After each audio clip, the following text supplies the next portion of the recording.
Ladies, ito ang dapat niyong malaman para mas madaling mapamahal sa iyo ang lalaki. Hello guys! So, ang topic natin for today, ito, mga dahilan para mahalin ka ng lalaki. So, kung nakaka-relate ka, panoorin mo ito.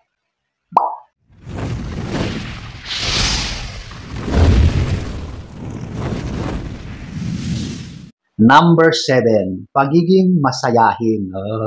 Lahat tayo ay gusto ang partner na masayahin. Gusto natin na tayo ay masaya. At kapag nakikita natin na yung karelasyon natin ay masayahing tao, humorous, magaling siyang magpatawa, yung mga ganyang bagay, nakaka-inlove yan sa paningin ng isang lalaki.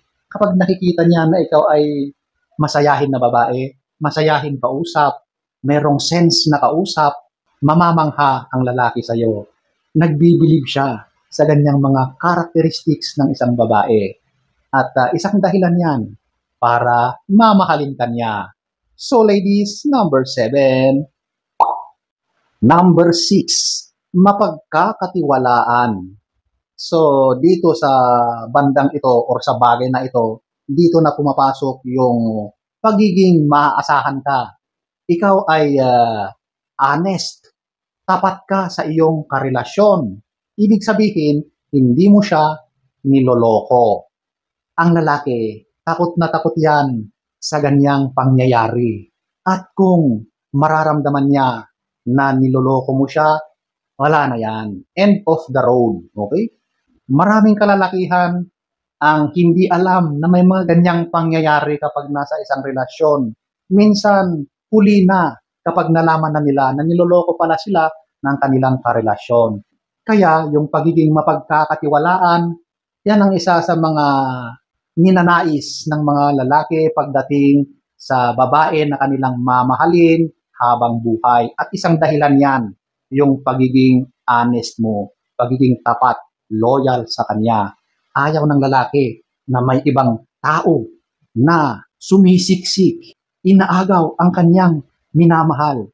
So ayan po, ang number 6. Number 5, ito yung mahusay. Ano ba itong pagiging mahusay? So ito na, yung usaping S. Since kayo ay magkarelasyon or magkasintahan na kayo, sigurado na kayo na ay humahantong sa bagay na yon. At kapag nakita, naramdaman, nasaksihan at na-experience ng lalaki ang langit sa lupa at yan ay yung ipinaranas mo sa kanya, isang dahilan yan para ikaw ang kanyang pipiliin, mamahalin na maging katuwang sa buhay. O, parang mababaw na dahilan, di ba? Pero hindi yan mababaw sa mga lalaki. Napakahalaga ang bagay na yan para sa isang relasyon, para sa lalaki. Kasi importante yan para kapag kayo ay nasa isang relasyon, yung bagay na yan ang isang mas nagpapatibay sa inyong pagsasama, lalong-lalo na in the long run. Okay? So kapag talagang mahusay ka, talagang magaling ka sa performance na ginagawa mo sa kanya, sigurado na mamahalin ka ng lalaki. Number 5. Number 4, ito yung pagiging sweet at malambing. Ito yung isang weakness namin, weakness ng mga kalalakihan. So kapag ang karelasyon namin ay nilalambing kami, nilalambing ang mga lalaki, sigurado na bibigay at bibigay ang lalaki kasi hindi niya makayanan, hindi niya kayang tanggihan yung mga ganyang moves, yung mga ganyang advances ng isang babae, mga paglalambing. Ang pagiging sweet ng isang babae, isa yan sa kahinaan ng mga lalaki. Kapag nakikita niya na ang mga yan, ang ipinapakita mo sa kanya, sigurado na mamahalin ka talaga ng lalaki. Kaya kapag nilalambing ang isang lalaki, bumibigay na yan, nagiging marupok na, nagiging pusong mamon na yan, nai-inlove na siya agad-agad. Isang dahilan yan para mamahalin ka ng lalaki. Number 4, Number 3, ito yung parehong interest at paniniwala. So, ito na yung meron kayong mga pagkakahambing, pagkakatulad sa mga gusto. 'Di ba? Lahat tayo ay meron tayong individuality. Meron tayong sariling mga ninanais na yung ibang tao, yung partner natin ay ayaw naman nila. Hindi nila trip, hindi nila bet, ganun yun. Pero kapag mas marami kayong mga pagkakasundo sa mga bagay-bagay, siguradong mas magkakaigi kayo. At isa yan sa mga dahilan para magugustuhan ka ng isang lalaki. Kasi kapag nakikita na niya na halos lahat ay puro kontra, hindi kayo nagkakasundo, mahirap yun, okay? At mahalaga rin ang mga paniniwala. Yung paniniwala natin minsan talagang ipinaglalaban natin, di ba? Talagang umaabot yan sa diskusyon, umiinit, minsan umaabot pa yan sa pagtatalo, minsan hanggang sa sakitan, di ba? Sa hindi na pagkakaunawaan dahil sa mga pinaniniwalaan natin. At kasama na dyan yung mga opinion natin. Okay? So lahat tayo, meron tayong sari-sariling opinion.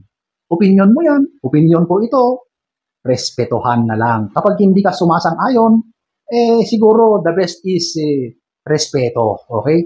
Kung ano man yung pinaniniwalaan niya, pinaniniwalaan ko, at pinaniniwalaan ng ibang tao, yung karelasyon mo, unawain mo na lang kaysa makipagtalo ka. At kapag yung mga bagay-bagay na yan ay mas marami kayong pagkakasundo, sigurado na dahilan yan para mamahalin ka ng lalaki. Number 3, number 2, eto na yung pagkatao mo. Ito na yung ugali mo. So, na-attract na, naakit na ang lalaki sa iyo dahil sa iyong physical na kaanyuan. Kasunod na nito, madidiscover na niya kung ano yung ugali mo. At kapag yung ugali mo ay mabuti, sigurado na dahilan yan para mamahalin ka niya. Pero kahit anong ganda ng mukha mo, kahit anong sexy mo, anong hot mo na babae, kung ang ugali mo naman ay masama, walang kwenta yan. Sa umpisa lang yan magiging masaya at siguradong iiwanan ka na ng lalaki kapag yung ugali mo ay hindi kagandahan. So, dito na lumalabas na mas mahalaga pa rin yung ugali kaysa yung physical na itsura. Di ba? Marami ang umaangal sa mga kababaihan kapag sinasabi ko na kagandahan, pisikalan, yung kaseksihan. Of course, lahat yan ay talagang nakakaakit sa lalaki. At yan ang isa sa unang-unang nakikita. Pero sa bandang huli, ugali pa rin ang nananaig para mamahalin ka ng lalaki.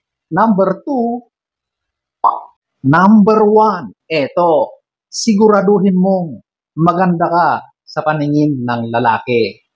Totoo yan. Since ang mga lalaki ay mga visual na nilalang. So, napakahalaga ang nakikita ng kanilang mga mata. At iyon ay ang iyong kagandahan, ang iyong pagiging attractive na babae. Unang-una, ayusin mo kung ano yung nakikita sa iyo. At yan ay ang mga physical na nakikita sa panlabas mong kaanyuan. Panlabas mo na. Yung mga ugali na yan, kasunod na lang yan, okay? So, ayan po, para mahalin ka ng isang lalaki, mahalaga ang kanyang nakikita. Mahalaga ang iyong kagandahan, promise. Of course, hindi ko sinasabi na yan lang ang dahilan. Isa yan sa napakaraming dahilan. Pero, mahalaga yan para sa lalaki. Number 1. So, ayan po ang ilan sa mga dahilan para mamahalin ka ng lalaki. So, sana ay nagustuhan nyo ang ating topic for today. Next story time. Don't forget to subscribe.